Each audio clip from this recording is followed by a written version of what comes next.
How y'all doing? I left you guys on a cliffhanger, which I didn't intend on doing, but it happened. So last year, the last time I filmed a YouTube video and actually posted it, because I have been filming since then, I just haven't been posting it. The last video where I left you guys off was me on a walk by myself, paranoid and terrified, and honestly, I haven't gone for a walk by myself since. Yeah, your girl has learned a lot about herself, so let's get comfy so I can spill the tea. I need my blanket hoodie because, yeah. Okay, so after I posted that video, you guys know how TikTok works? You know how it hears literally everything you say? I can think about something, never look it up or anything. I can literally just think about something and it'll show up on my For You page. So I started getting videos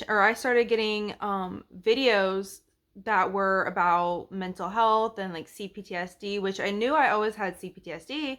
However, I got videos sent to me, not sent to me, but in my For You page that were about OCD. And at first I was like, that's not me. Like, why is this being recommended? I don't have OCD. Like, what? Like the thing that I do with the sidewalks and like I used to think that all disorders needed to meet a certain criteria and like there were a certain amount of symptoms that you needed to have. I had no idea that OCD was so different for everybody and you can cycle through your subtypes or themes. And yeah, that would have been like very very good to know my entire life. I've been suffering. I'm 29. I just turned 29 a few weeks ago. I've been suffering my whole life not knowing that I had OCD. Like I've literally been diagnosed some scary disorders and been put on medicine, like strong medicine that I did not need because of my OCD switching in and out of those subtypes and all of this. Like doctors thought I was schizophrenic, bipolar, all of that. No, babe, I'm just OCD. I like how I said just. I've been working with a therapist since April of last year, and she's really given me the confidence to get mental health and all of that. So over the summer is when I got my reevaluation and my new diagnosis, and they were supposed to set me up with somebody to give me meds. My phone keeps like I guess the storage is full, whatever. They could not, I guess they were busy or whatever, so they didn't get back in touch with me. So as an ADHD girly, I put it off forever. Months went by. I got a referral from another doctor because I saw them for back pain and they sent a psych referral. Healthcare in America. The psych referral that they sent out was sent to an unavailable number, and I didn't know until recently because I finally had the courage to like call them and wait and wait and wait, and they're like, okay, well, this is the number to call, this is where your psych referral went to. Then I called the number and it says it's unavailable.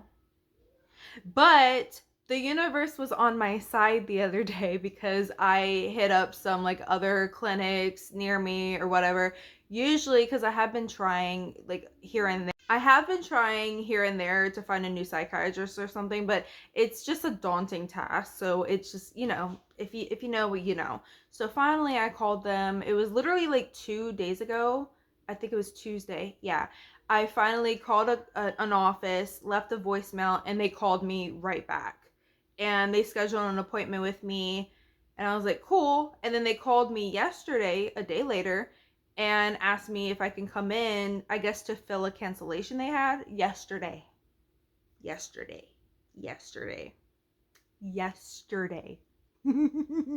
So I had to fill out all the paperwork, and the lady on the phone was like, yeah, it's kind of a daunting task. I was like, it's okay. Like I filled out paperwork for mental health professionals all like a lot because I had to do it for my therapist. I had to do it for the people who gave me the psych eval. I know how the process works. Boy, was I was in over my head with that because it was a lot. And maybe I made it too much because even the doctor kind of hinted that I did write a lot, but she said that she would rather me write a lot than not enough, you know? So, anyways, long story short, I hope I have enough time to fill. Okay. Long story short, she gave me Lexapro for my OCD, and they did take a drug test from me, a urine test for me to test because I have to do that if I want to be on ADHD meds. But we agreed to wait on the ADHD meds. Not only do I have to, but also I want to see what the Lexapro can do for me and how much of my mental illness has been OCD and CPTSD this whole time instead of ADHD, because I've been blaming everything on ADHD. I got diagnosed when I was 5, okay? But I've had OCD my entire life. I just didn't know until last year, because once I got diagnosed, I was like, I did all of the like detective work, staying up all night thinking about, okay, well, what about this moment from when I was 7? What about this moment when I was 9? It's OCD, babes. It's OCD. It's been OCD. So I'm gonna take a shower. I'm gonna take these off and get dressed, and we're gonna go pick up my prescription today.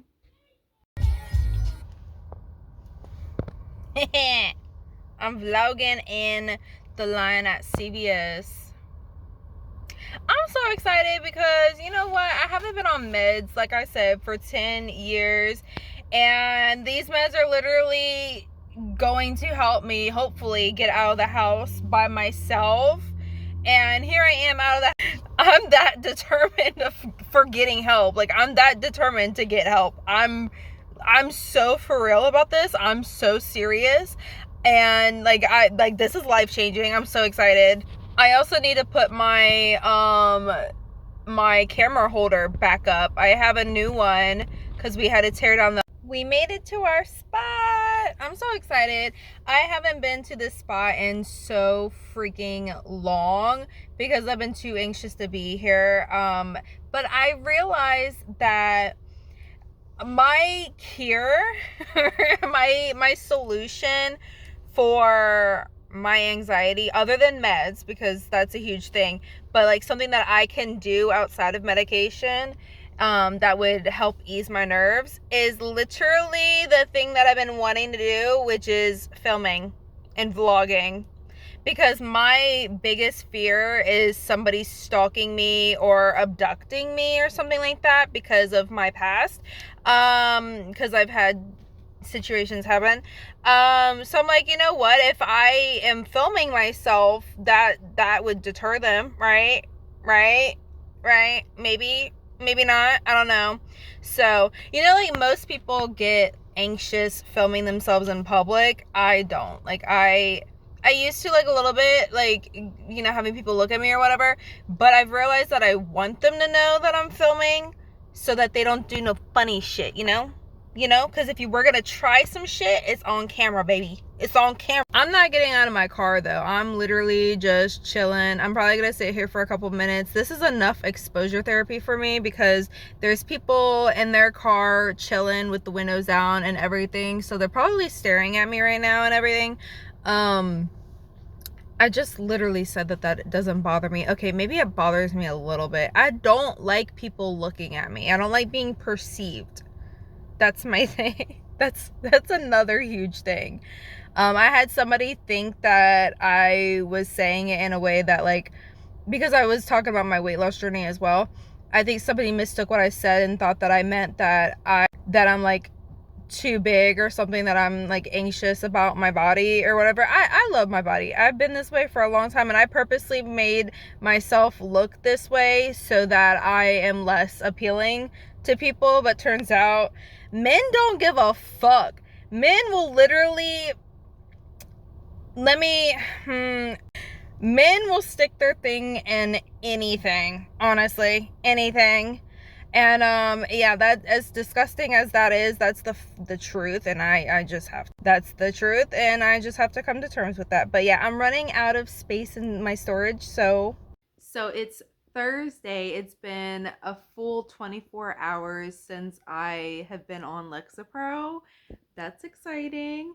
It was so funny because one of the reasons why it took me so long to get on meds is because of the side effects. I'm like terrified of my organs shutting down and like and the side effects are like, you know, blindness and like heart failure and stuff like that. Like I'm terrified. So yesterday it was kind of funny.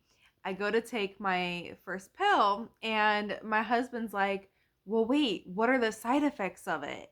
And I'm like, "I mean, I could go blind, but you know, I'm trying not to think about that because you know, I'm taking this for my OCD. The last thing I need to do is be thinking about and ruminating and obsessing about going blind, right?" So I take the pill, and my son, he's such an asshole. He goes, "Mommy, are you blind yet?" I'm like, "No, Bug. No," because I call him Bug. "No, I'm not blind yet. Thanks. Thanks for reassuring me that I'm not going to be blind." And actually, technically, the way that they are is exactly how they should be because like one of my compulsions is asking for reassurance and giving that is not a good idea. So to tell me what I want to hear would actually be feeding the cycle. So them being assholes is actually the move. So I mean, it helped me. It helped me get through taking the pill and then going through the side effects. My doctor said it was gonna upset my stomach because we have serotonin receptors in our stomach, and it did give me an upset stomach. But overall, it was okay. I'm gonna end the video here. If you guys made it this far, thank you so much. I'll be